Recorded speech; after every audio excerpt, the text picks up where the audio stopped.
बातमी राजकीय वर्तुळातनं राष्ट्रवादीचे नेते विलिनीकरणासाठी सकारात्मक असल्याची शक्यता आहे। विलिनीकरणाची चर्चा सुनेत्रा पवारांसोबत करा, राष्ट्रवादी काँग्रेसच्या ज्येष्ठ नेत्याचा शरद पवार गटाला हा सल्ला दिल्याचं पाहायला मिळतंय। अजित पवार नसताना फक्त एकांगी चर्चा झाली असं देखील म्हणण्यात आलंय। अधिक माहिती जाणून घेऊ, आमचे प्रतिनिधी रामराजे शिंदे सध्या संपर्कात आहेत। रामराजे, पुन्हा एकदा विलिनीकरणाच्या चर्चा वर आल्याचं पाहायला मिळतंय, काय नेमकं कारण आहे?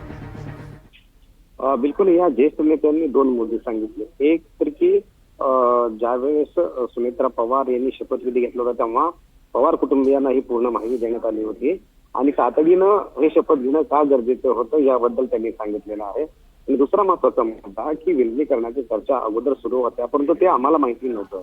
त्यामुळे आता जर कोणाला जर विलिनीकरण करायचं असेल तर त्यांनी थेट आता पक्षाचे अध्यक्ष आहेत सुनेत्रा पवार आहेत तर त्यांच्याशी संपर्क साधावा आणि त्यांच्याशी चर्चा करावी। त्यामुळे असं म्हणून हे जे ज्येष्ठ नेते त्यांनी हात झटकलेले आहेत। मात्र एक प्रकारे इशारा पण केलेला आहे की जर तुम्हाला चर्चा करायची असेल तर तुम्ही मार्ग तुमचा मोकळा आहे, सुनेत्रा पवार यांच्याशी तुम्ही चर्चा करावी। मात्र शरद पवार यांच्या गटाकडून सुनेत्रा पवार यांच्याकडे चर्चेसाठी प्रस्ताव दिला जातोय का हे पाहावं लागणार आहे। नक्कीच धन्यवाद रामराजे, आपण दिलेल्या सगळ्या सविस्तर माहितीसाठी।